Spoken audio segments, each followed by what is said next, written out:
नमस्कार दोस्तों, मैं संतोष पटेल स्वागत करता हूं आपके अपने YouTube चैनल डिजिटल भंडार पर।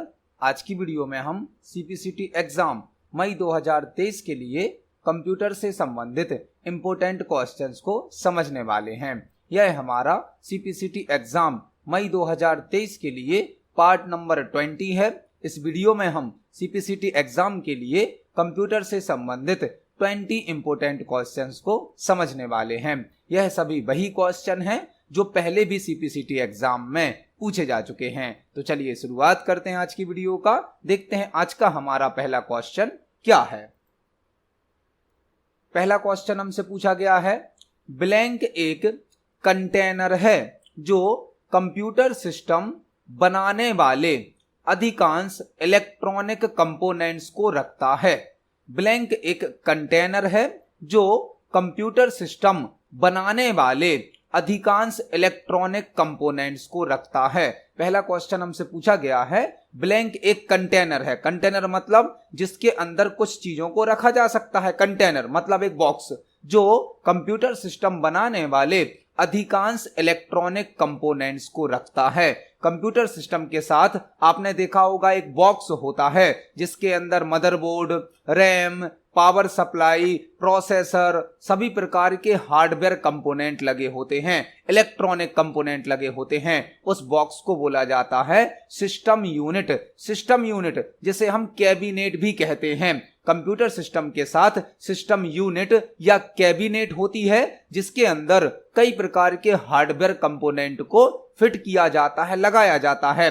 सिस्टम यूनिट या कैबिनेट के अंदर मदरबोर्ड होता है, मदरबोर्ड में रैम और सीपीयू लगे होते हैं, रोम लगी होती है, पावर सप्लाई लगी होती है, हार्ड डिस्क लगी होती है। यह सभी कंपोनेंट कैबिनेट या सिस्टम यूनिट के अंदर फिट होते हैं, लगे होते हैं। तो सिस्टम यूनिट या कैबिनेट एक कंटेनर होता है जो कंप्यूटर सिस्टम बनाने वाले अधिकांश इलेक्ट्रॉनिक कंपोनेंट्स को रखता है। आपने देखा होगा कंप्यूटर के साथ एक तो होती है हमारी मॉनिटर स्क्रीन और एक साथ में जो बॉक्स होता है जिसके अंदर सभी प्रकार के हार्डवेयर कंपोनेंट रखे होते हैं, यह कहलाती है सिस्टम यूनिट या कैबिनेट, जिसे जनरली लोग सीपीयू भी कह देते हैं। लेकिन यह सीपीयू नहीं होता है। सीपीयू तो प्रोसेसर होता है जो कि मदरबोर्ड में लगा होता है, जिसे हम कहते हैं सेंट्रल प्रोसेसिंग यूनिट। यह जो बॉक्स होता है यह कहलाती है सिस्टम यूनिट या कैबिनेट। इसके अंदर सीपीयू लगा होता है। सीपीयू को हम प्रोसेसर भी कहते हैं जो कि मदरबोर्ड में लगा होता है। तो इस क्वेश्चन का आंसर हो जाएगा option number A, system unit. System unit एक कंटेनर होता है, एक बॉक्स होता है जिसके अंदर कंप्यूटर सिस्टम बनाने वाले अधिकांश इलेक्ट्रॉनिक कंपोनेंट रखे होते हैं। तो इस क्वेश्चन का आंसर हो जाएगा option number A, system unit. देखते हैं हमारे नेक्स्ट क्वेश्चन को। नेक्स्ट क्वेश्चन है, निम्न में से कौन कंप्यूटर सिस्टम को पावर का बैकअप प्रदान करता है? निम्न में से कौन कंप्यूटर सिस्टम को पावर का बैकअप प्रदान करता है? एक क्वेश्चन हमसे पूछा गया है, निम्न में से कौन कंप्यूटर सिस्टम को पावर का बैकअप प्रदान करता है? पावर का बैकअप मतलब जब पावर कट हो जाता है, इलेक्ट्रिसिटी पावर कट हो जाता है या इलेक्ट्रिसिटी पावर ऑफ हो जाता है तो हमारा कंप्यूटर सिस्टम डायरेक्ट ऑफ हो जाता है। यदि हम अपने कंप्यूटर सिस्टम को पावर ऑफ होने के बाद भी कुछ समय तक रन करना चाहते हैं, ऑन रखना चाहते हैं, तो हमें अपने कंप्यूटर सिस्टम के साथ यूपीएस को लगाना होता है। यूपीएस क्या होता है? यूपीएस किसी कंप्यूटर सिस्टम को पावर का बैकअप देता है। पावर का बैकअप मतलब यदि इलेक्ट्रिसिटी पावर कट हो जाता है, पावर ऑफ हो जाता है, तो भी हमारा कंप्यूटर सिस्टम कुछ देर तक ऑन रह सकता है। किसके माध्यम से? यूपीएस के माध्यम से। यूपीएस का फुल फॉर्म होता है uninterruptible power supply. Uninterruptible power supply UPS का फुल फॉर्म होता है और यूपीएस किसी कंप्यूटर सिस्टम को पावर का बैकअप प्रदान करता है। यदि इलेक्ट्रिसिटी पावर कट हो जाता है, पावर ऑफ हो जाता है, तो यूपीएस के द्वारा कंप्यूटर सिस्टम को कुछ देर तक ऑन रखा जा सकता है और यूपीएस का फुल फॉर्म होता है अनइंटरप्टेबल पावर सप्लाई। तो इस क्वेश्चन का आंसर तो है ऑप्शन नंबर बी। आपको 3 क्वेश्चन और तैयार करने हैं। यूएसबी का फुल फॉर्म क्या होता है? यूएसबी का फुल फॉर्म होता है यूनिवर्सल सीरियल बस। यूनिवर्सल सीरियल बस जो कि हमारे कंप्यूटर सिस्टम का एक पोर्ट होता है जिससे हम कीबोर्ड, माउस, पेन ड्राइव, कई प्रकार की डिवाइस कनेक्ट कर सकते हैं। एसएमपीएस का फुल फॉर्म, एसएमपीएस का फुल फॉर्म होता है switched mode power supply. Switched mode power supply जो हमारे कंप्यूटर सिस्टम की पावर सप्लाई होती है उसे कहा जाता है एसएमपीएस पावर सप्लाई को। और एसएसडी का फुल फॉर्म, एसएसडी का फुल फॉर्म होता है solid state drive. Solid state drive जो कि एक सेकेंडरी मेमोरी होती है और यह एक फ्लैश मेमोरी भी होती है, फ्लैश मेमोरी। तो यहां पर हमने एक साथ 3-4 क्वेश्चन तैयार करे। इस क्वेश्चन का आंसर हो जाएगा ऑप्शन नंबर बी यूपीएस। देखते हैं हमारे नेक्स्ट क्वेश्चन को। नेक्स्ट क्वेश्चन है एमएसएन का फुल फॉर्म क्या होता है? एमएसएन का फुल फॉर्म क्या होता है? हमें एक शॉर्ट फॉर्म दिया गया है एमएसएन जिसका हमें फुल फॉर्म बताना है। एमएसएन का फुल फॉर्म होता है Microsoft network. Microsoft network, MSN का फुल फॉर्म होता है माइक्रोसॉफ्ट नेटवर्क जो कि एक वेबसाइट है, एक पोर्टल है, वेबसाइट या पोर्टल है जो कि न्यूज या सर्विसेज को प्रोवाइड करता है। एमएसएन का फुल फॉर्म माइक्रोसॉफ्ट नेटवर्क होता है जो कि एक वेबसाइट या पोर्टल है जिसे माइक्रोसॉफ्ट कंपनी के द्वारा बनाया गया है। यह पोर्टल इंटरनेट से रिलेटेड सर्विसेज को प्रोवाइड करता है, न्यूज प्रोवाइड करता है। तो एमएसएन का फुल फॉर्म हो जाएगा माइक्रोसॉफ्ट नेटवर्क। इस क्वेश्चन का आंसर होगा ऑप्शन नंबर ए। एमएसएन का फुल फॉर्म माइक्रोसॉफ्ट नेटवर्क होता है जो कि एक वेबसाइट या पोर्टल होता है। देखते हैं हमारे नेक्स्ट क्वेश्चन को। नेक्स्ट क्वेश्चन है एमएस एक्सेल में किसी नंबर का फैक्टोरियल कैलकुलेट करने के लिए किस फंक्शन का उपयोग किया जाता है? एमएस एक्सेल में किसी नंबर का फैक्टोरियल कैलकुलेट करने के लिए किस फंक्शन का उपयोग किया जाता है? यह क्वेश्चन एमएस एक्सेल से पूछा गया है। एमएस एक्सेल में यदि हमें किसी नंबर का फैक्टोरियल कैलकुलेट करना है, फैक्टोरियल क्या होता है? फैक्टोरियल का मतलब है जैसे हमें 4 का फैक्टोरियल निकालना है तो हम 4 से 1 कम करेंगे 3 और उसका गुणा 4 में कर देंगे, फिर 1 कम करेंगे 2 का गुणा उसमें करेंगे, 1 कम करेंगे 1। हमें जिस नंबर का फैक्टोरियल निकालना है उस नंबर में से 1 कम करते हैं और इसे 1 तक कम करते जाते हैं और लास्ट में सभी नंबर का गुणा कर देते हैं, मल्टीप्लिकेशन कर देते हैं। तो यदि हम 4 का फैक्टोरियल निकालेंगे तो 4 3 हो जाएगा 12, 12 दूनी हो जाएगा 24 और 24 एकम 24 हो जाएगा। मतलब 4 का फैक्टोरियल कितना होगा? 24। इस प्रकार से फैक्टोरियल को कैलकुलेट किया जाता है। हमसे क्वेश्चन पूछा गया है एमएस एक्सेल में किसी नंबर का फैक्टोरियल कैलकुलेट करने के लिए किस फंक्शन का उपयोग किया जाता है? यदि हमें एक्सेल में फैक्टोरियल निकालना है तो फैक्ट नाम का फंक्शन यूज किया जाता है। फैक्ट हमें शॉर्ट में लिखना होता है फैक्ट। फैक्ट का मतलब क्या होता है? फैक्टोरियल। तो एमएस एक्सेल में यदि हमें किसी नंबर का फैक्टोरियल कैलकुलेट करना है तो फैक्ट नाम का फंक्शन यूज किया जाता है। इस क्वेश्चन का आंसर हो जाएगा option number B. MS Excel में किसी नंबर का फैक्टोरियल कैलकुलेट करने के लिए फैक्ट फंक्शन का यूज किया जाता है। इसको हम एमएस एक्सेल पर प्रैक्टिकली देख सकते हैं। चलते हैं एमएस एक्सेल पर। यह हमारा एमएस एक्सेल सॉफ्टवेयर है। यदि हमें यहां पर किसी भी नंबर का फैक्टोरियल कैलकुलेट करना है तो हम इक्वल के साथ फैक्ट फंक्शन को टाइप करेंगे और यहां पर वह नंबर देंगे जिस नंबर का हमें फैक्टोरियल निकालना है। तो फॉर एग्जांपल हम यहां पर 5 का फैक्टोरियल निकालने वाले हैं। हम एंटर की को प्रेस करेंगे तो हमें 5 का फैक्टोरियल कैलकुलेट करके दे दिया जाएगा। इसी प्रकार से हमने लिखा फैक्ट और ब्रैकेट में दिया 4, तो 4 का फैक्टोरियल यहां पर कैलकुलेट हो जाएगा। एक्सेल में किसी भी नंबर का यदि हमें फैक्टोरियल निकालना है तो फैक्ट नाम का फंक्शन यूज किया जाता है। इस क्वेश्चन का आंसर हो जाएगा ऑप्शन नंबर बी। देखते हैं हमारे नेक्स्ट क्वेश्चन को। नेक्स्ट क्वेश्चन है एमएस वर्ड में फॉन्ट डायलॉग बॉक्स ओपन करने के लिए किस शॉर्टकट की का उपयोग किया जाता है? एमएस वर्ड में फॉन्ट डायलॉग बॉक्स ओपन करने के लिए किस शॉर्टकट की का उपयोग किया जाता है? यहां पर आपको कई क्वेश्चन तैयार करने मिलेंगे। हमसे एक क्वेश्चन पूछा गया है एमएस वर्ड में फॉन्ट डायलॉग बॉक्स ओपन करने के लिए किस शॉर्टकट की का उपयोग किया जाता है? एमएस वर्ड का क्वेश्चन है। फॉन्ट क्या होता है?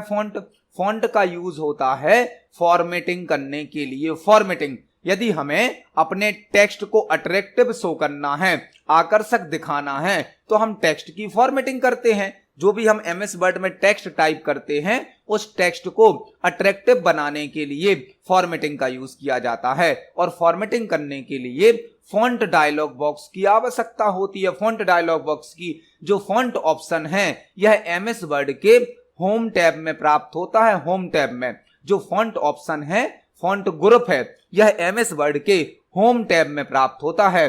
और फॉन्ट डायलॉग बॉक्स को ओपन करने के लिए 3 शॉर्टकट की होती हैं एमएस वर्ड में। एमएस वर्ड में आप 3 प्रकार की शॉर्टकट की से फॉन्ट डायलॉग बॉक्स ओपन कर सकते हो। एक तो कंट्रोल डी से फॉन्ट का डायलॉग बॉक्स ओपन होता है, कंट्रोल प्लस डी से आप फॉन्ट का डायलॉग बॉक्स ओपन कर सकते हो। इसके अलावा control plus shift plus F से भी फॉन्ट डायलॉग बॉक्स ओपन हो जाता है। Control plus shift plus F. और एक और शॉर्टकट की से फॉन्ट डायलॉग बॉक्स ओपन होता है, control plus shift plus P. Control plus shift plus P से भी फॉन्ट डायलॉग बॉक्स ओपन हो जाता है। एमएस वर्ड में फॉन्ट डायलॉग बॉक्स को ओपन करने की 3 शॉर्टकट की होती हैं। एक तो कंट्रोल डी, एक होती है कंट्रोल शिफ्ट एफ, एक होती है कंट्रोल शिफ्ट पी। इन तीनों शॉर्टकट की से हम एमएस वर्ड में फॉन्ट डायलॉग बॉक्स को ओपन कर सकते हैं। यहां पर आपको 3 क्वेश्चन और तैयार करने हैं। कंट्रोल एफ फाइंड की शॉर्टकट की होती है, फाइंड की। कंट्रोल एम इंडेंट को इंक्रीज करने की शॉर्टकट की होती है, इंडेंट को इंक्रीज करने की। और control plus Q paragraph formatting को रीसेट करने की शॉर्टकट की होती है। पैराग्राफ फॉर्मेटिंग यदि आपने अप्लाई करी है, उसको रिमूव करने के लिए, रीसेट करने के लिए कंट्रोल प्लस क्यू शॉर्टकट की का यूज किया जाता है। तो यहां पर हमने एक साथ 5-6 क्वेश्चन तैयार करे। फॉन्ट डायलॉग बॉक्स को ओपन करने की 3 शॉर्टकट की होती हैं। इन तीनों को हम एमएस वर्ड पर प्रैक्टिकली देखने वाले हैं। चलते हैं एमएस वर्ड पर। यह हमारा एमएस वर्ड सॉफ्टवेयर है। यदि हमें यहां पर अपने टेक्स्ट को आकर्षक बनाना है, तो हम टेक्स्ट की फॉर्मेटिंग कर सकते हैं। फॉर्मेटिंग करने के लिए फॉन्ट ऑप्शन का यूज किया जाता है, जो कि होम टैब के अंतर्गत प्रदान किया जाता है। फॉन्ट का डायलॉग बॉक्स ओपन करने के लिए आप कंट्रोल प्लस डी शॉर्टकट की का यूज कर सकते हैं। कंट्रोल प्लस डी से फॉन्ट डायलॉग बॉक्स ओपन हो जाता है। यह dialog box control shift P से भी ओपन हो जाता है, कंट्रोल शिफ्ट पी से। और कंट्रोल शिफ्ट एफ से भी फॉन्ट डायलॉग बॉक्स ओपन हो जाता है। तो एमएस वर्ड में फॉन्ट डायलॉग बॉक्स को ओपन करने के लिए 3 शॉर्टकट की होती हैं। इस क्वेश्चन का आंसर हो जाएगा option number B, control plus D से फॉन्ट डायलॉग बॉक्स को ओपन किया जा सकता है। देखते हैं हमारे नेक्स्ट क्वेश्चन को। नेक्स्ट क्वेश्चन है, एक नेटवर्क में सबसे इंपोर्टेंट और पावरफुल कंप्यूटर को ब्लैंक कहते हैं। एक नेटवर्क में सबसे इंपोर्टेंट और पावरफुल कंप्यूटर को ब्लैंक कहते हैं। यह क्वेश्चन कंप्यूटर नेटवर्क से पूछा गया है। कंप्यूटर नेटवर्क क्या होता है? कंप्यूटर नेटवर्क मल्टीपल कंप्यूटर्स का ग्रुप होता है, कलेक्शन होता है। जब मल्टीपल कंप्यूटर्स को आपस में कनेक्ट कर दिया जाता है, तो एक कंप्यूटर नेटवर्क क्रिएट हो जाता है। कंप्यूटर नेटवर्क इंफॉर्मेशन और रिसोर्सेस को शेयर करने के लिए बनाया जाता है। नेटवर्क के माध्यम से इंफॉर्मेशन और रिसोर्सेस को शेयर किया जाता है। हमसे एक क्वेश्चन पूछा गया है, एक नेटवर्क में सबसे इंपोर्टेंट और पावरफुल कंप्यूटर को ब्लैंक कहते हैं। नेटवर्क का जो सबसे पावरफुल और इंपोर्टेंट कंप्यूटर होता है, उसे कहा जाता है सर्वर। सर्वर जिसे होस्ट भी कहते हैं, होस्ट, जो कि नेटवर्क का एक सबसे इंपोर्टेंट और सबसे पावरफुल कंप्यूटर होता है। आपसे यह क्वेश्चन इस प्रकार भी पूछा जा सकता है कि नेटवर्क में कौन सा कंप्यूटर अदर कंप्यूटर को रिसोर्स उपलब्ध कराता है। तो एक नेटवर्क में जो मेन कंप्यूटर होता है, सर्वर कंप्यूटर, वह अदर कंप्यूटर्स को सभी प्रकार के रिसोर्स उपलब्ध कराता है। यह एक कंप्यूटर नेटवर्क है। इस कंप्यूटर नेटवर्क में जो मेन कंप्यूटर है, पावरफुल कंप्यूटर है, वह है सर्वर। सर्वर पर सभी प्रकार के रिसोर्स होते हैं, इंफॉर्मेशन होती है। यह रिसोर्स और इंफॉर्मेशन सर्वर अपने क्लाइंट कंप्यूटर के साथ शेयर करता है। क्लाइंट कंप्यूटर कौन से कहलाते हैं? जो सर्वर कंप्यूटर पर डिपेंड होते हैं। ऐसा कंप्यूटर जो सर्वर कंप्यूटर से रिक्वेस्ट के आधार पर किसी रिसोर्स को लेता है। क्लाइंट एक रिक्वेस्ट सर्वर पर भेजता है और सर्वर उस रिक्वेस्ट के आधार पर क्लाइंट को रिक्वेस्ट का रिस्पॉन्स दे देता है। तो क्लाइंट कंप्यूटर सर्वर पर डिपेंड होता है और क्लाइंट कंप्यूटर को सभी प्रकार के रिसोर्स सर्वर उपलब्ध कराता है। आपसे क्वेश्चन पूछा जा सकता है, नेटवर्क का कौन सा कंप्यूटर अदर कंप्यूटर्स को रिसोर्स उपलब्ध कराता है? वह कहलाता है सर्वर। आपसे क्वेश्चन पूछा जा सकता है, नेटवर्क में कौन सा कंप्यूटर किसी दूसरे कंप्यूटर पर डिपेंड होता है? वह कहलाता है क्लाइंट कंप्यूटर। हमसे क्वेश्चन पूछा गया था, एक नेटवर्क में सबसे इंपॉर्टेंट और सबसे पावरफुल कंप्यूटर को ब्लैंक कहते हैं, वह कहते हैं सर्वर को। सर्वर एक मेन कंप्यूटर होता है जो कि अदर कंप्यूटर को रिसोर्स उपलब्ध कराता है। इस क्वेश्चन का आंसर हो जाएगा ऑप्शन नंबर सी। देखते हैं हमारे नेक्स्ट क्वेश्चन को। नेक्स्ट क्वेश्चन है, इंटरनेट किसका नेटवर्क है? इंटरनेट किसका नेटवर्क है? यह क्वेश्चन भी कंप्यूटर नेटवर्क से संबंधित है। हमसे क्वेश्चन पूछा गया है, इंटरनेट किसका नेटवर्क है? तो इंटरनेट क्या है? इंटरनेट एक वैन नेटवर्क होता है। वैन मतलब wide area network. Wide area network होता है इंटरनेट वैन नेटवर्क का एग्जाम्पल होता है। वैन का फुल फॉर्म होता है वाइड एरिया नेटवर्क। और वाइड एरिया नेटवर्क एक ऐसा नेटवर्क है जो पूरी दुनिया में फैला हुआ है। साइज में सबसे बड़ा नेटवर्क होता है वैन नेटवर्क। वैन नेटवर्क का एग्जाम्पल होता है इंटरनेट का फुल फॉर्म होता है इंटरकनेक्टेड नेटवर्क या इंटरनेशनल नेटवर्क। इंटरनेट एक वैन नेटवर्क का एग्जाम्पल है। वैन का फुल फॉर्म होता है वाइड एरिया नेटवर्क। एक ऐसा नेटवर्क जो कि पूरी दुनिया में फैला हुआ है, साइज में सबसे बड़ा होता है। और इंटरनेट को नेटवर्क ऑफ नेटवर्क भी कहा जाता है। नेटवर्क ऑफ नेटवर्क मतलब इंटरनेट में कई नेटवर्क को आपस में जोड़ दिया जाता है। जो इंटरनेट होता है उसे नेटवर्क का नेटवर्क भी कहा जाता है। मतलब इंटरनेट मल्टीपल नेटवर्क का नेटवर्क होता है। तो इस क्वेश्चन का आंसर हो जाएगा option number C, network. Internet multiple network का नेटवर्क होता है। इंटरनेट को नेटवर्क ऑफ नेटवर्क भी कहा जाता है। देखते हैं हमारे नेक्स्ट क्वेश्चन को। नेक्स्ट क्वेश्चन है, डीबीएमएस में डेटा डुप्लीकेशन को क्या कहा जाता है?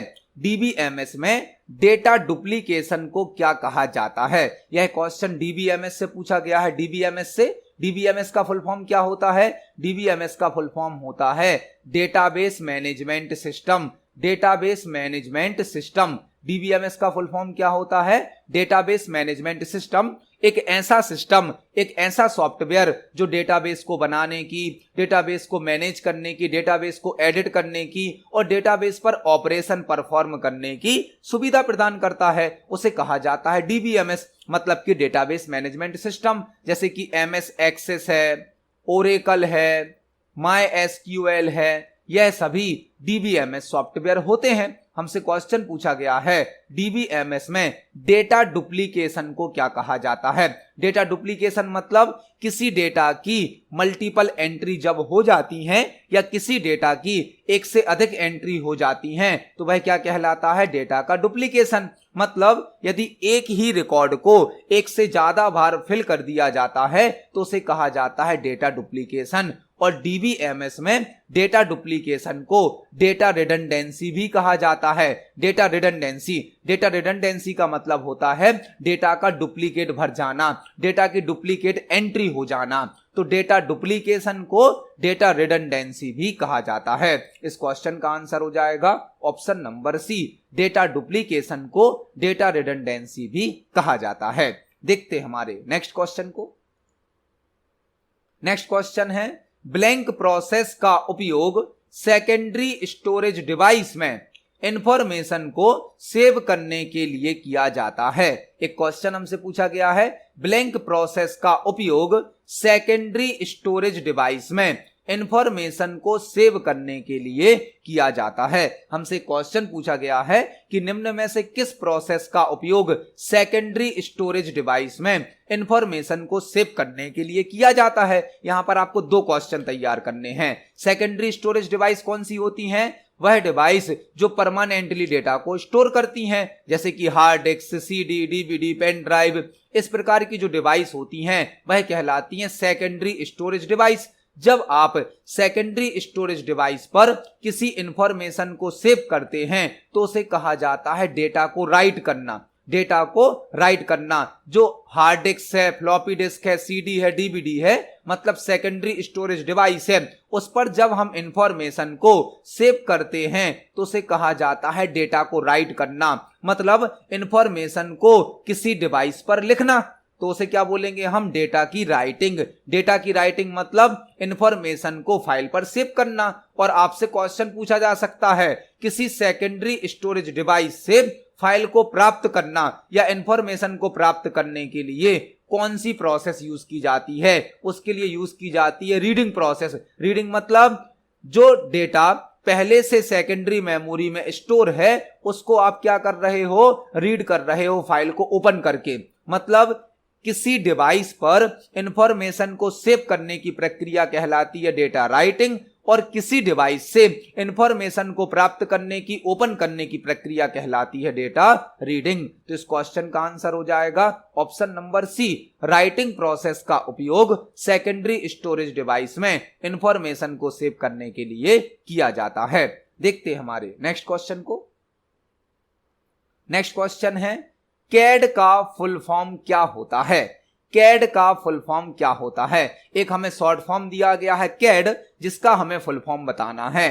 कैड का फुल फॉर्म होता है computer aided design. Computer aided design CAD का फुल फॉर्म होता है कंप्यूटर एडेड डिजाइन। यह एक सॉफ्टवेयर होता है जो किसी भी ऑब्जेक्ट का 3D मॉडल डिजाइन करने के लिए यूज किया जाता है। 3D मॉडल जो कैड सॉफ्टवेयर है इसका यूज जनरली सिविल इंजीनियरिंग के वर्क में किया जाता है। जब कोई बिल्डिंग बनती है, कोई डैम बनता है, तो उसका 3D मॉडल बनाने के लिए कैड सॉफ्टवेयर का यूज किया जाता है। और कैड का फुल फॉर्म होता है कंप्यूटर एडेड डिजाइनिंग, जिसे हम ऑटो कैड भी कहते हैं। तो इस क्वेश्चन का आंसर हो जाएगा ऑप्शन नंबर ए, CAD, मतलब कैड का full form computer aided design होता है। देखते हैं हमारे नेक्स्ट क्वेश्चन को।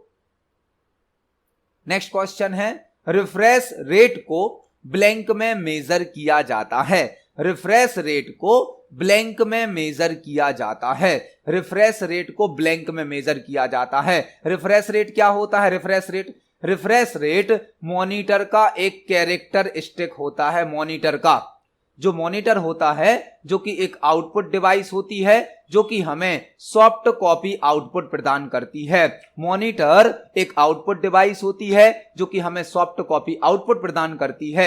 मॉनिटर के कई कैरेक्टरिस्टिक्स होते हैं, कई विशेषताएं होती हैं, जैसे कि एक होता है रेजोल्यूशन, एक होता है रिफ्रेश रेट, एक होता है डॉट पिच।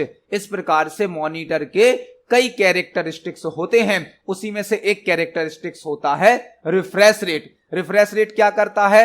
जब हमारे मॉनिटर स्क्रीन पर किसी भी ऑब्जेक्ट को बनाया जाता है, किसी भी ऑब्जेक्ट को शो किया जाता है, तो उस ऑब्जेक्ट को 1 सेकंड के अंदर कई बार बनाया जाता है और कई बार मिटाया जाता है। मतलब मॉनिटर स्क्रीन पर हमें जो भी जानकारी शो की जाती है, जो भी ग्राफिक्स शो किए जाते हैं, उनको 1 सेकंड के अंदर कई बार स्क्रीन पर बनाया जाता है और कई बार मिटाया जाता है। यह बहुत ही फास्ट स्पीड में होता है, इसलिए नॉर्मल यूजर को यह समझ में नहीं आता है। इसे कहा जाता है रिफ्रेश रेट। रिफ्रेश रेट का मतलब है स्क्रीन पर शो होने वाले ऑब्जेक्ट को 1 सेकंड में कई बार रिफ्रेश करना। और रिफ्रेश रेट को हर्ट्ज में कैलकुलेट किया जाता है। हर्ट्ज में जो मॉनिटर का रिफ्रेश रेट होता है, उसकी जो मेजरमेंट यूनिट होती है वह होती है हर्ट्ज। तो इस क्वेश्चन का आंसर हो जाएगा option number D, refresh rate को हर्ट्ज में कैलकुलेट या मेजर किया जाता है। देखते हैं हमारे नेक्स्ट क्वेश्चन को।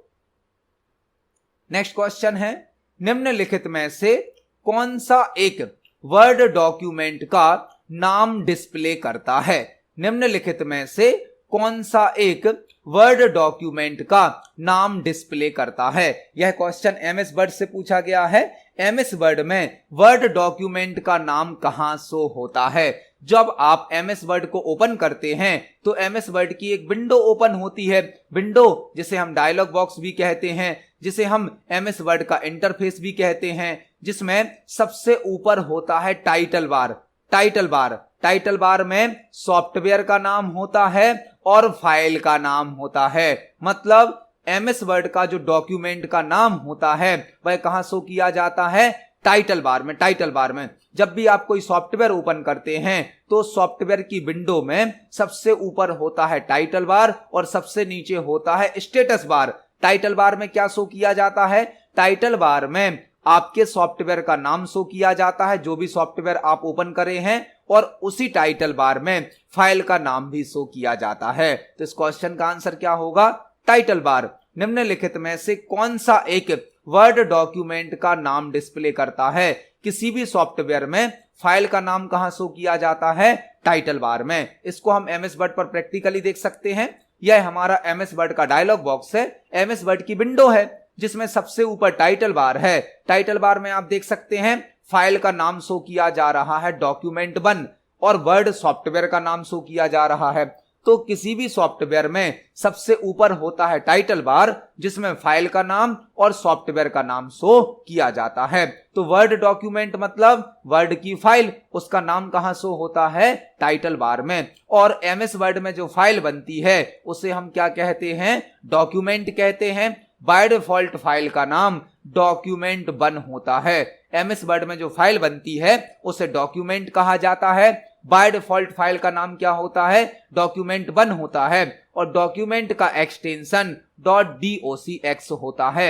MS वर्ड की फाइल का एक्सटेंशन .docx होता है। इस क्वेश्चन का आंसर हो जाएगा option number D, title bar. देखते हैं हमारे नेक्स्ट क्वेश्चन को। नेक्स्ट क्वेश्चन है, निम्नलिखित में से उस ऑप्शन को सिलेक्ट करें जिसमें एक समय में एक से अधिक प्रोग्राम्स को रन करने की सुविधा नहीं होती है। निम्नलिखित में से उस ऑप्शन को सिलेक्ट करें जिसमें एक समय में एक से अधिक प्रोग्राम्स को रन करने की सुविधा नहीं होती है। हमें 4 ऑपरेटिंग सिस्टम के नाम दिए गए हैं और हमसे क्वेश्चन पूछा गया है उस ऑपरेटिंग सिस्टम का नाम सिलेक्ट करें जिसमें एक से अधिक प्रोग्राम को हम एक ही समय पर रन नहीं कर सकते हैं। यह क्वेश्चन ऑपरेटिंग सिस्टम से संबंधित है। ऑपरेटिंग सिस्टम का एक फीचर होता है मल्टीटास्किंग,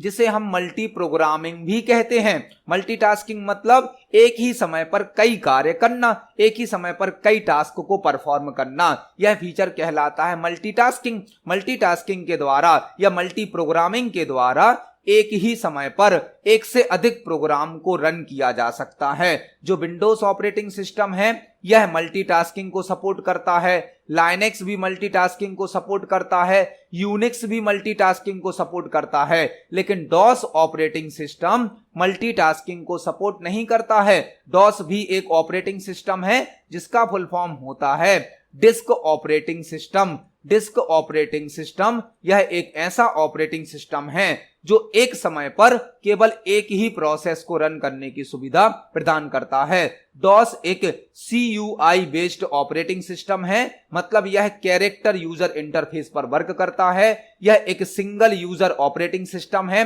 मतलब एक समय पर केवल एक ही यूजर डॉस में वर्क कर सकता है, एक समय पर केवल एक ही प्रोसेस को रन किया जा सकता है। तो डॉस मतलब डिस्क ऑपरेटिंग सिस्टम एक समय पर एक से अधिक प्रोग्राम को रन करने की सुविधा नहीं देता है। इस क्वेश्चन का आंसर हो जाएगा ऑप्शन नंबर सी। देखते हैं हमारे नेक्स्ट क्वेश्चन को।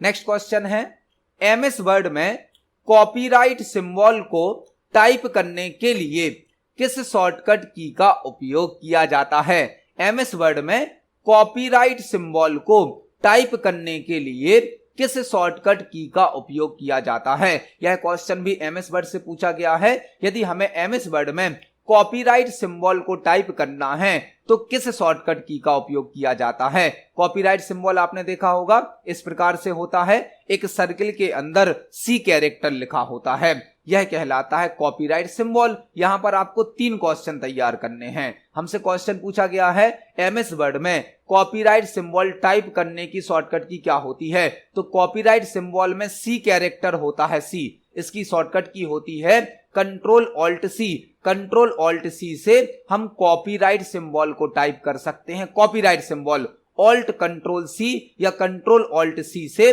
कॉपीराइट सिंबल टाइप होता है। एक होता है रजिस्टर्ड ट्रेडमार्क का सिंबल। रजिस्टर्ड ट्रेडमार्क का सिंबल, इसको टाइप करने के लिए हमें कंट्रोल ऑल्ट आर को प्रेस करना होता है। रजिस्टर्ड, रजिस्टर्ड के लिए क्या होती है शॉर्टकट की कंट्रोल ऑल्ट आर। और एक होता है ट्रेडमार्क का सिंबल, ट्रेडमार्क, जिसको टाइप करने के लिए कंट्रोल ऑल्ट टी को प्रेस करना होता है। मतलब यहां पर 3 क्वेश्चन तैयार करने हैं आपको। कॉपीराइट सिंबल को टाइप करने के लिए कंट्रोल ऑल्ट सी या alt control C, registered symbol को टाइप करने के लिए कंट्रोल ऑल्ट आर या ऑल्ट कंट्रोल आर, और ट्रेडमार्क सिंबल को टाइप करने के लिए कंट्रोल ऑल्ट टी या alt control T shortcut key use की जाती है। हम इन तीनों शॉर्टकट की को एमएस वर्ड पर प्रैक्टिकली देखने वाले हैं। चलते हैं एमएस वर्ड पर। यदि आपको एमएस वर्ड में कॉपीराइट सिंबल टाइप करना है तो आप कंट्रोल ऑल्ट सी को प्रेस करें। कंट्रोल ऑल्ट सी से कॉपीराइट सिंबल टाइप होता है। और यदि हम कंट्रोल ऑल्ट आर को प्रेस करेंगे तो रजिस्टर्ड ट्रेडमार्क का सिंबल टाइप हो जाता है। और यदि हम कंट्रोल ऑल्ट टी को प्रेस करेंगे तो ट्रेडमार्क सिंबल टाइप हो जाता है। यहां पर हमने एक साथ 3 क्वेश्चन तैयार करे। इस क्वेश्चन का आंसर होगा option number B, control alt C से कॉपीराइट सिंबल को टाइप किया जाता है। देखते हैं हमारे नेक्स्ट क्वेश्चन को। नेक्स्ट क्वेश्चन है एमएस एक्सेल में स्क्वायर रूट कैलकुलेट करने के लिए किस फंक्शन का उपयोग किया जाता है। एमएस एक्सेल से एक और क्वेश्चन हमसे पूछा गया है, एमएस एक्सेल में स्क्वायर रूट कैलकुलेट करने के लिए किस फंक्शन का उपयोग किया जाता है। यदि हमें एमएस एक्सेल में किसी एक नंबर का स्क्वायर रूट निकालना है, स्क्वायर रूट कैलकुलेट करना है, तो किस फंक्शन का उपयोग किया जाएगा। एमएस एक्सेल में स्क्वायर रूट निकालने के लिए SQRT नाम का फंक्शन यूज किया जाता है। SQRT का फुल फॉर्म होता है स्क्वायर रूट। तो एक्सेल में यदि हमें किसी भी एक नंबर का स्क्वायर रूट निकालना है तो SQRT फंक्शन का यूज किया जाता है। इसको हम एक्सेल पर प्रैक्टिकली देख सकते हैं। यदि हमें एक्सेल में किसी भी नंबर का स्क्वायर रूट निकालना है तो हम इक्वल के साथ SQRT फंक्शन को टाइप करेंगे और इसमें वह नंबर देंगे जिस नंबर का हमें स्क्वायर रूट निकालना है। एंटर की को प्रेस करेंगे तो आप देख सकते हैं 25 का स्क्वायर रूट आ गया है 5। आपको इक्वल के साथ SQRT फंक्शन को टाइप करना है और वह नंबर देना है जिसका आप स्क्वायर रूट निकालना चाहते हैं। तो एक्सेल में स्क्वायर रूट को कैलकुलेट करने के लिए SQRT फंक्शन का यूज किया जाता है। इस क्वेश्चन का आंसर हो जाएगा ऑप्शन नंबर सी। देखते हैं हमारे नेक्स्ट क्वेश्चन को। नेक्स्ट क्वेश्चन है निम्न में से कौन एक एमएस एक्सिस का ऑब्जेक्ट नहीं है। निम्न में से कौन एक एमएस एक्सिस का ऑब्जेक्ट नहीं है। यह क्वेश्चन एमएस एक्सिस से पूछा गया है। एमएस एक्सिस क्या है। एमएस एक्सिस एक डीबीएमएस सॉफ्टवेयर है, डेटाबेस मैनेजमेंट सिस्टम है। डीबीएमएस मतलब डेटाबेस मैनेजमेंट सिस्टम, एक ऐसा सॉफ्टवेयर जो डेटाबेस को बनाने की, डेटाबेस को मैनेज करने की और डेटाबेस पर ऑपरेशन परफॉर्म करने की सुविधा प्रदान करता है। एमएस एक्सिस में कई प्रकार के ऑब्जेक्ट होते हैं जैसे कि टेबल, क्वेरी, फॉर्म, रिपोर्ट, कई प्रकार के ऑब्जेक्ट होते हैं। ऑब्जेक्ट वह होते हैं जो कि एक फिक्स नाम के साथ सेव होते हैं। एमएस एक्सेस में जब आप कोई टेबल बनाएंगे तो टेबल को एक नाम से सेव किया जाता है, क्वेरी को सेव किया जाता है, फॉर्म को सेव किया जाता है, रिपोर्ट को सेव किया जाता है। यह कहलाते हैं एमएस एक्सेस के ऑब्जेक्ट। लेकिन जो फिल्टर है, फिल्टर एमएस एक्सेस का ऑब्जेक्ट नहीं है। फिल्टर एमएस एक्सेस का एक फीचर होता है, फीचर जिसको टेबल पर अप्लाई किया जाता है। तो जो फिल्टर है वह इस क्वेश्चन का आंसर होगा। फिल्टर एमएस एक्सेस का ऑब्जेक्ट नहीं होता है, फिल्टर एमएस एक्सेस का एक फीचर होता है। देखते हमारे नेक्स्ट क्वेश्चन को। नेक्स्ट क्वेश्चन है प्लॉटर किस प्रकार की डिवाइस होती है। प्लॉटर किस प्रकार की डिवाइस होती है। हमें एक डिवाइस का नाम दिया गया है प्लॉटर और हमसे पूछा गया है प्लॉटर किस प्रकार की डिवाइस होती है। तो प्लॉटर एक आउटपुट डिवाइस होती है। प्लॉटर एक आउटपुट डिवाइस होती है जो कि हार्ड कॉपी आउटपुट प्रदान करती है। हार्ड कॉपी आउटपुट जो लार्ज साइज के फ्लैक्स होते हैं, बैनर होते हैं, होर्डिंग्स होते हैं, उनको प्रिंट करने के लिए प्लोटर का यूज किया जाता है। प्लोटर मतलब एक बड़ी साइज का प्रिंटर, जो बड़ी साइज के बैनर और फ्लैक्स प्रिंट किए जाते हैं वह प्लोटर के माध्यम से प्रिंट किए जाते हैं। प्लोटर एक आउटपुट डिवाइस होती है जो कि हमें हार्ड कॉपी आउटपुट प्रदान करती है और प्लोटर के द्वारा लार्ज साइज का आउटपुट हाई क्वालिटी में प्रिंट किया जाता है। लार्ज साइज के आउटपुट को हाई क्वालिटी में प्रिंट करने के लिए प्लोटर का यूज किया जाता है। प्लोटर के द्वारा वेक्टर ग्राफिक्स को प्रिंट किया जाता है। वेक्टर ग्राफिक्स मतलब जो कि हाई क्वालिटी के ग्राफिक्स होते हैं, इनको जूम करने पर इनकी क्वालिटी खराब नहीं होती है। तो प्लोटर एक आउटपुट डिवाइस होती है जो कि हार्ड कॉपी आउटपुट प्रदान करती है। प्लोटर के द्वारा लार्ज साइज के ग्राफिक्स को प्रिंट किया जाता है और प्लोटर वेक्टर ग्राफिक्स को प्रिंट करता है। इस क्वेश्चन का आंसर हो जाएगा ऑप्शन नंबर बी। देखते हैं हमारे नेक्स्ट क्वेश्चन को। नेक्स्ट क्वेश्चन है, पावर पॉइंट सॉफ्टवेयर में मैक्सिमम जूम परसेंटेज कितना होता है? पावर पॉइंट सॉफ्टवेयर में मैक्सिमम जूम परसेंटेज कितना होता है? यह क्वेश्चन पावर पॉइंट सॉफ्टवेयर से पूछा गया है। जो पावर पॉइंट सॉफ्टवेयर होता है इसमें अधिकतम जूम परसेंटेज कितना होता है? पावर पॉइंट में हम प्रेजेंटेशन बनाते हैं और एक प्रेजेंटेशन में मल्टीपल स्लाइड होती हैं। स्लाइड मतलब पावर पॉइंट का पेज। तो हम स्लाइड को मैक्सिमम कितने परसेंट तक जूम कर सकते हैं, यह क्वेश्चन हमसे पूछा गया है। पावर पॉइंट में जो फाइल बनती है उसे प्रेजेंटेशन कहा जाता है और पावर पॉइंट में जो पेज होता है उसे स्लाइड कहा जाता है। स्लाइड पावर पॉइंट में यूज होने वाला पेज होता है। स्लाइड को हम अधिकतम 400% तक जूम कर सकते हैं। 400% तक जो पावर पॉइंट की स्लाइड होती है उसे अधिकतम 400% तक जूम किया जा सकता है और मिनिमम मतलब न्यूनतम 10% तक जूम किया जा सकता है। जो पावर पॉइंट की स्लाइड होती है उसे अधिकतम 400% तक जूम कर सकते हैं और मिनिमम 10% तक जूम कर सकते हैं। इसको हम पावर पॉइंट पर प्रैक्टिकली देख सकते हैं। यह हमारा पावर पॉइंट सॉफ्टवेयर है। इसको हम कंट्रोल प्लस स्क्रॉल से जूम इन कर सकते हैं। कंट्रोल प्लस स्क्रॉल, आप देख सकते हैं हमारी स्लाइड जूम हो गई है और मैक्सिमम कितने परसेंट तक जूम किया जा सकता है? 400% तक। और हम कंट्रोल प्लस स्क्रॉल डाउन करके इसको जूम आउट भी कर सकते हैं। जूम आउट मतलब स्क्रीन को छोटा करना और जूम इन मतलब स्क्रीन को बढ़ाना। तो यदि हम पावर पॉइंट में जूम इन करते हैं तो अधिकतम 400% तक कर सकते हैं और यदि हमें इसे न्यूनतम करना है, कम करना है, तो इसे हम 10% तक मिनिमम जूम कर सकते हैं। पावर पॉइंट में मिनिमम जूम परसेंटेज होता है 10 और मैक्सिमम होता है 400। तो इस क्वेश्चन का आंसर हो जाएगा option number B. PowerPoint software में मैक्सिमम जूम परसेंटेज 400% होता है और मिनिमम होता है 10%। देखते हैं हमारे नेक्स्ट क्वेश्चन को।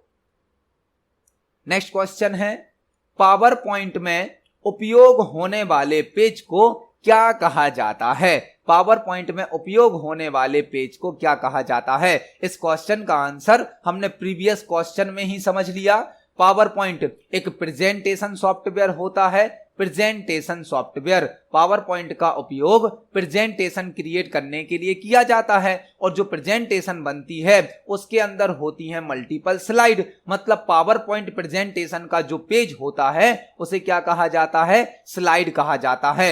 एक power point presentation multiple slides का कलेक्शन होती है। तो पावर पॉइंट के अंदर जो पेज होता है उसे स्लाइड कहा जाता है। इस क्वेश्चन का आंसर हो जाएगा ऑप्शन नंबर सी, स्लाइड। देखते हैं हमारे नेक्स्ट क्वेश्चन को। नेक्स्ट क्वेश्चन है, कंप्यूटर में सबसे छोटी मेमोरी यूनिट क्या होती है? कंप्यूटर में सबसे छोटी मेमोरी यूनिट क्या होती है?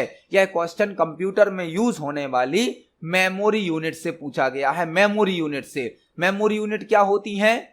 जो कंप्यूटर सिस्टम में हम डेटा स्टोर करते हैं, इंफॉर्मेशन स्टोर करते हैं, उसकी क्वांटिटी को, उसकी मात्रा को मेजर करने के लिए, नापने के लिए मेमोरी यूनिट का यूज किया जाता है। कंप्यूटर सिस्टम में हम जो भी डेटा स्टोर करते हैं, जो भी इंफॉर्मेशन स्टोर करते हैं, उसकी क्वांटिटी को, उसकी मात्रा को नापने के लिए, मेजर करने के लिए मेमोरी यूनिट का यूज किया जाता है। कंप्यूटर में कई प्रकार की मेमोरी यूनिट यूज की जाती हैं। हमसे क्वेश्चन पूछा गया है कंप्यूटर में सबसे छोटी मेमोरी यूनिट क्या होती है। सबसे छोटी मेमोरी यूनिट होती है बिट। कंप्यूटर में सबसे छोटी मेमोरी यूनिट क्या होती है? बिट। बिट जिसका फुल फॉर्म होता है बाइनरी डिजिट। बिट सबसे छोटी मेमोरी यूनिट होती है जिसका फुल फॉर्म होता है बाइनरी डिजिट। बिट दो ही होती हैं, एक होती है 0 और एक 1। बिट कंप्यूटर में सबसे छोटी मेमोरी यूनिट होती है, बिट का फुल फॉर्म होता है बाइनरी डिजिट, और बिट दो ही होती हैं 0 और 1। जब 4 बिट मिलती हैं, 4 बिट, तो एक निबल क्रिएट हो जाता है। 4 बिट को मिलाकर एक निबल क्रिएट होता है और 8 बिट को मिलाकर एक बाइट क्रिएट हो जाता है। एक बाइट में 8 बिट होती हैं, एक निबल में 4 बिट होती हैं, और जब 1024 बाइट मिलते हैं तो एक केबी क्रिएट हो जाता है। जब 1024 केबी मिलते हैं तो एक एमबी क्रिएट हो जाता है, एमबी। यहां पर आपको सभी प्रकार की मेमोरी यूनिट को याद जरूर कर लेना है। कंप्यूटर में सबसे छोटी मेमोरी यूनिट क्या होती है? बिट। बिट का फुल फॉर्म होता है बाइनरी डिजिट। जब 4 बिट मिलती हैं तो एक निबल क्रिएट होता है, 8 बिट मिलती हैं तो एक बाइट क्रिएट होता है, जब 1024 बाइट मिलते हैं तो एक केबी बनता है, किलो बाइट, और जब 1024 केबी मिलते हैं तो एक एमबी बनता है, एमबी मतलब मेगाबाइट। तो यहां पर इस क्वेश्चन का आंसर हो जाएगा ऑप्शन नंबर ए। कंप्यूटर में सबसे छोटी मेमोरी यूनिट बिट होती है। इस क्वेश्चन का आंसर है ऑप्शन नंबर ए। तो आज की वीडियो में हमने सीपीसीटी एग्जाम के लिए कंप्यूटर से संबंधित 20 इंपोर्टेंट क्वेश्चंस को समझा। जब हम एक क्वेश्चन को समझते हैं तो उससे संबंधित कई क्वेश्चन और भी तैयार करने मिल जाते हैं। आप सभी क्वेश्चंस को पढ़ें, समझें। यदि आपका कोई क्वेश्चन है, कोई डाउट है तो कमेंट सेक्शन में जरूर पूछें। वीडियो पसंद आती है तो वीडियो को लाइक करें, ज्यादा से ज्यादा शेयर करें। मिलते हैं अगली वीडियो में। धन्यवाद।